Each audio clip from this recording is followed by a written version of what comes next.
going on, everybody? On today's episode, I guess we're going to talk about pistons, and we're going to talk about different clearances setting up the rings. So this is a piston from a 2017 Seadoo 300. This is a supercharged engine, but a lot of this applies for the older Rotax. Not much is different, really. It just comes down to the different clearances in the shop manuals.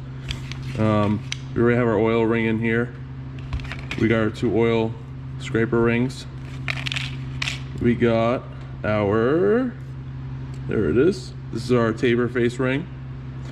And this is our rectangular top ring. So I'm gonna go through all the different things setting up pistons. So pretty much the first step is going to be checking ring end gap, and I'm going to show you how to do that on each ring, and if anything needs to be adjusted, I'll show you how to do that as well. So here we've got the block. This is a Seadoo 300 block. It's not sleeved. This is a standard plasma coated style block. First thing we got to do is we want to make sure everything's clean, so we use a no oil, no residue. We're going to use a lint-free cloth to clean out all the bores. So we're basically going to do one of these. Obviously you're going to make sure this thing's totally clean before you do a rebuild. You just don't want any oil on the surfaces, because oil on the surfaces will affect your measurements. Alright, so now that that's done, next step's going to be loading the rings in the block and checking different ring gaps. So to start this off, if you are, say, just doing a freshen up on your motor and you're reusing pistons, obviously make sure that they're coming out of they're coming out and going back in the same exact cylinder that you took them out of. Also, if you're building a new motor, you're going to want to do these rings per cylinder. If there are any variations, they should be close, but obviously thousandths can make a difference when it comes to ring end gap. So you're going to want to do each ring pack per cylinder. This is your front of your motor, middle cylinder, and then this is your PTO side. So here in the manual, we have our different specs pretty much over here. This is our ring end gaps. We got our rectangular top ring, our taper face middle ring, and then we have an oil scraper. And those are all the different tolerances. So we're gonna go through them one at a time, measure them, and show you how to make adjustments if you need to. So the first thing we're gonna wanna do is take these two oil scraper rings, put them in the bore, and we're going to measure them. I'll show you how to do that now. So you do one at a time. What you're going to want to do is you want to just get it in the bore just started, okay? Just like that. And then what I do is I take the piston like this, make sure the piston's clean, everything's cleaned off, and this will make sure the ring gets put in pretty straight. So what you're going to do is push in like that, get the ring in there straight since you're in the bore. Then you take this out, and then we're going to measure it. So our measurements per the book are 0.2 millimeter to 0.7 millimeter. So 0.2 millimeter, 0.7. Pretty extreme difference. You probably can't see that on the camera here, but there's usually a lot of tolerance when it comes to this bottom ring. So basically what you're going to do is, usually I take the thinnest one first, put it in there, make sure it fits in. It does, so we're good there. And then we want to make sure it's not bigger than this. So, and I can't get that in there. So that ring's good, that's set up to go. We'll move on to the next oil scraper. These are pretty flimsy rings, the scraper rings, so it's really the top two are the real important ones. You just don't want anything too tight, because if you are running like a boosted application, or say you're running a higher boost application, usually you have to adjust ring gap. More boost, you usually got to open up the ring gap a little bit, because what happens is when the cylinder gets hot, the rings get hot, and what happens is they expand. And if you're running higher cylinder pressures or things like that, the ring ends may touch each other, and that often causes piston damage. It'll essentially rip off the ring landings on the piston and destroy everything. So you want to make sure this is a really important step. All right, so that's good on the small end, and it's all right on the big end. So these rings are set up good to go. So now we're going to move on to, these are our more important rings. So we have our taper face ring. That's your middle ring, okay? So I don't know if you could see it, but on the ring, there's like a ledge on one side, generally speaking. The writing, or on a factory ring, I think it says E, that's gonna be the top side. So that's gonna be towards the head. So we're gonna put this in the cylinder. Same thing with our piston.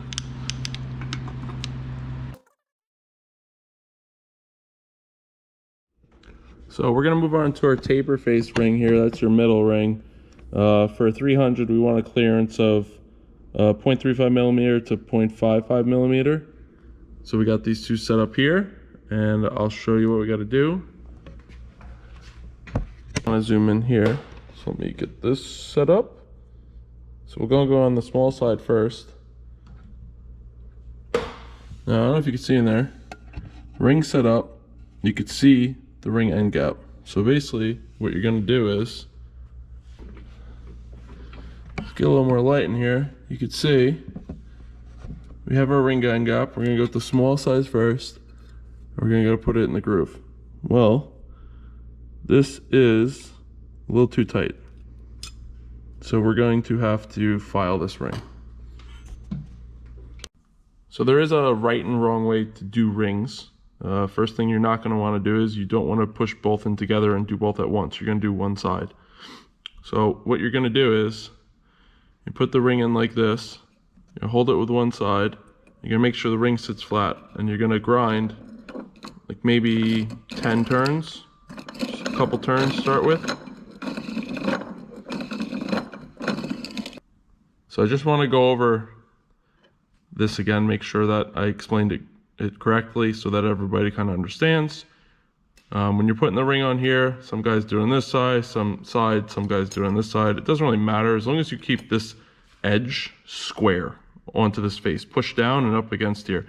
And you want to turn so that it's always grinding and pushing the ring into this. You don't ever want to go this way, because if you go this way, what it's going to do is it's going to try and grab the ring and it's going to hop.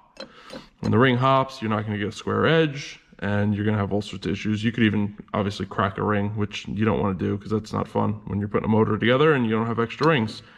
So if you're doing this side, turn clockwise, make sure it's pushing this down. Same thing if you hold it on this way, you want to make sure you're pushing down. And you want to make sure that these are both up against these pins right here, because these pins square up the ring so that you get a straight cut. Okay? And then what you're going to do is, you're going to put this back into the bore. Same way I mentioned before.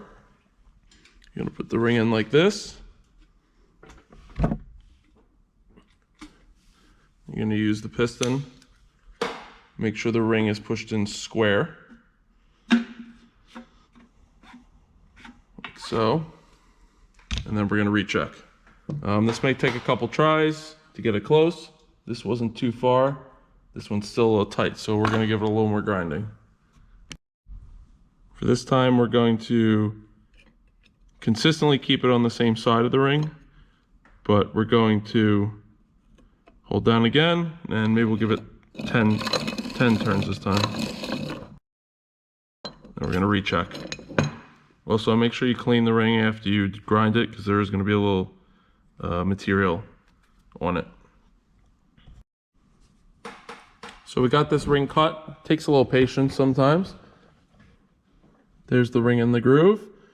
This is our smaller end gap. Let me get a light over here so we can see what's going on.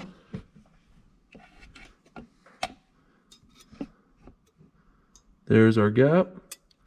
And our feeler gauge fits in perfect. And this is the small end. This is the tightest tolerance in the book. Then after we do grind it, we still want to make sure that we haven't ground it too much. And we haven't. That does not fit in between the ring and gap. So basically our taper ring is all set up, and now we're going to move on to the top ring. So a little something I'd like to add, obviously, before we go to the top ring. You can see on a factory ring, obviously they're coated, it's black. Now that we filed this down to make this fit within tolerances, you could see you have a shiny end of that ring. So what I recommend is taking a very fine piece of sandpaper and just cleaning up each edge a little bit, just to make sure there's no burrs or anything on it. So here I got some really fine sandpaper. We're just gonna give each angle of this just a little bit of cleanup, just to make sure that there's no edges, there's no sharp edges or anything that's gonna catch and score the cylinder wall. So you got these two bigger flats, you got this one little guy, and then you're gonna clean up the outer edge just a little bit. And then you just wanna verify, look at it, feel it, make sure there's no sharp edges or anything like that that's gonna catch cylinder wall and destroy your cylinder. Have our top ring now. We're gonna follow the same steps basically as we did before. You wanna get the ring in the bore, and you're gonna take your piston to push it in square. Usually about halfway down the skirt's usually pretty good. So we're gonna move on to the top ring now. That's the rectangular ring, that's your compression ring. We wanna make sure that we're 0.3 millimeter to 0.5 millimeter. So I got those two set up here, 0.3 to 0.5. It's kind of hard to see. And we're gonna check it out and see what we look like. We'll start with the thinner one first. And we're a tiny bit tight. It went in, but we're a tiny bit tight. I usually like to give it a tiny bit of clearance. And obviously we're nowhere near the service limit on the big end. So I'm gonna file this one down a tiny bit just so that goes in a little smoother, and then we'll get back to it. So we got this ring filed down, and this is our small end right here. Drops right in, perfect. And then we're gonna check and make sure big end doesn't fit. So that's the service limit. So that ring's all set up. So now we're gonna talk about ring piston groove clearance. Obviously the width of one of these rings cannot be the same width as the groove, because otherwise it won't be in clearance. When it expands, it's going to bind up in there and you'll lose compression and score the cylinder. So we're going to start up with our oil scraper rings. We'll get those on first. The bottom one, top one's on. Get the bottom one on. These are there's no different directions that these have to be. They don't have to be in a certain direction per se, whereas the top rings do have a way that they go on. So basically now we're going to check, since these free spin, we want to check how much space is left in this groove and if it's within tolerance. So for our oil scraper ring on a 300, we want to be 0.01 millimeter to 0.18 millimeter. 0.03 millimeter fits in the groove. So we're in spec there. We're not on the such tight side that it doesn't fit. It does fit, and this is like a little higher than low range. And then we have our max, which shouldn't get in here, and it doesn't. So we're in pretty good spec there. We'll move on to the next ring. So we're gonna move on to the taper face ring next, which is the second one in your groove. You want to put the writing so that it's up, or a factory ring, I believe, is an E on it, or it does have top etched into it, and you want it to face up. What I have here are just ring expanders, make it a little easier to put on. So you put the ring in like that, get it lined up, and then make sure it goes into the groove that it's supposed to go into, and there we are. Okay. So we got this ring in now. Now we can check the clearance on this one. So here we got our range for our taper face ring. It's going to go from 0.015 millimeter to 0.06 millimeter. The smallest I have is a 0.038 millimeter. And then I do have a 0.06 millimeter large end. So we're going to check that now. So here we have our piston. We'll flip it over to do the other side. Make sure the ring is sitting in the groove. And we're going to start off with our small guy. See if that fits in there. And it does. And then we're going to move on to the bigger one. See if that fits in, but it shouldn't. No, it doesn't. So this ring clearance is good. So now we'll move on to the top ring. So here we got our top ring. We're gonna put this on. Again, lettering up. Put this in our tool. Put it on our piston. Get it in the groove. And that's it. All right, so now we got this ring in. Top ring, compression ring. Now we gotta figure out what the clearance is for this one. So we got our ring clearance for the top ring, which is a rectangular ring, 0.025 millimeter to 0.07 millimeter. I got both those set up here, and we're gonna check that ring now. Top ring is on. We're gonna go with our smaller one first. Gonna hold the piston up, make sure the ring's in the groove. Make sure we have clearance. And we do. Small end fits in here, which is good. And then big end doesn't fit in, so we're within spec. So now onto the last step, setting the rings up in the piston. You're gonna want them 120 degrees apart. So here's for reference.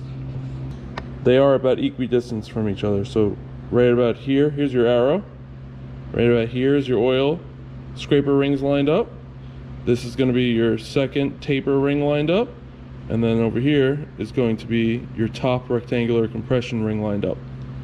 So another thing to note, generally the cylinder you want to measure beforehand, and you also want to measure the outside of the piston. You measure cylinder with a dial bore gauge to get your sizing, then you measure your piston with a micrometer to get your sizing, and then you're going to take the difference of those two and you're going to check your piston to wall clearance to make sure you have enough clearance between the skirt, piston as a whole, and the cylinder bore.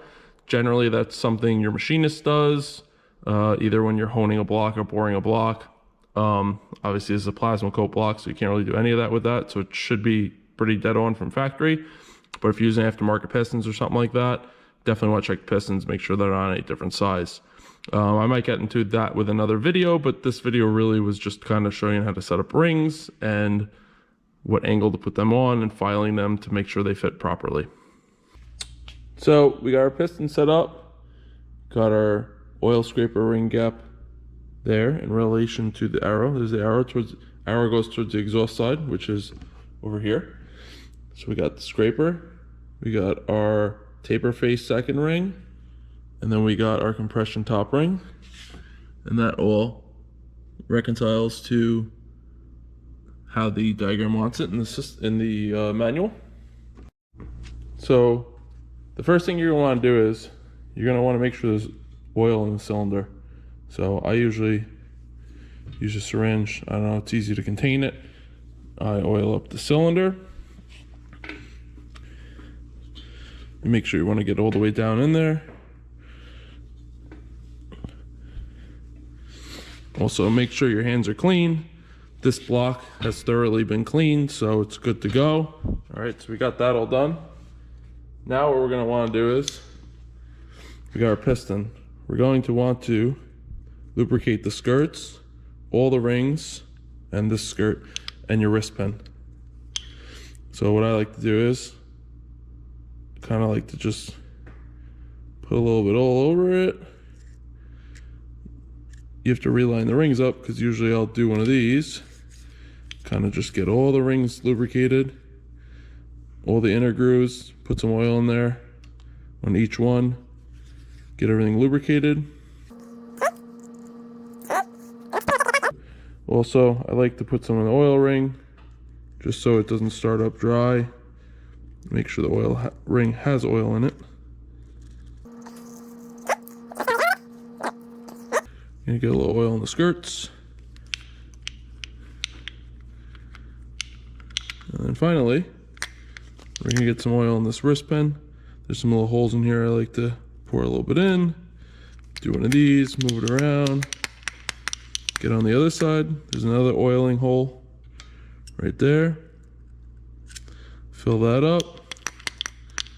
Get that good. And then finally, I like to just put a little bit on the pin itself, both sides, and spin it like this. And then you get everything nice and lubricated. Now what we're gonna do is we're gonna reset where the rings gotta be. This is our top ring. Here is our arrow towards the exhaust side. So we're gonna want this ring over here. We're gonna want our second ring over here. Just get them kind of close. Second ring over there. And then your oil rings. Try and line these up. Okay, so that's where that's gotta be. Right about there. That's gonna be right about there. That's there. So now the next step's gonna be, I take this cylinder, a piston, temporarily put it in the cylinder, sitting, wipe my oil off my hands with a lint-free cloth. And now we're gonna set up our ring compressor. I like using these styles. I find those other ones, the band style, doesn't really work too great. You want to make sure the inside of this has got lubrication. I'm gonna lubricate that up, just so it's not dry. This one actually has an arrow, it says bottom. What I do is I take this, bottom facing down. A little bit of a tedious process because you tend to get oil all over your hands and you gotta wipe them down so you don't slip on anything. And then what I do is I lift this up a little bit and then I put our ring compressor here. This is a ratcheting style, which is nice. So it ratchets. Okay. So once you got all this set up and it tapped down, you're gonna want to just push the piston in with a couple good hits. And that's it. Piston's in the hole. Usually what I like to do is I like to just kind of give it a push up and down and up, just to make sure that there's no binding, because if there is binding, that means maybe one of the rings got caught or messed up. And that's pretty much it for setting this up. If you have anything specific you want me to take a look at or do like a rebuild video on or something like that, more than welcome to. Please like, subscribe, maybe put it in the comment, anything you want me to do. I think the next couple videos are gonna be, I'm gonna do a primary and secondary oil pump rebuild. We're gonna be, did the pistons on this, gonna do a head rebuild with aftermarket parts, you know, like SuperTech valves, things like that. Then I'm gonna do the whole build series on the 300 block. It's gonna be a sleeve block with CP pistons, AquaSport rods, basically the works. It's gonna be ARP, the whole bit, so it can handle all the power it needs to. And then I got some other things. I got a Seadoo spark motor that needs to come apart, needs to be rebearing, so we got that. This is an older style Seadoo motor. This is a pre-06 motor, one of the first generation ones. That's all done, ready to go. But again, like and subscribe. Anything you want me to particularly do a rebuild on, I'm more than happy to. Obviously, time permitting, but eventually I'll get to all of it, hopefully. All right, thank you guys. Happy New Year and have a good night.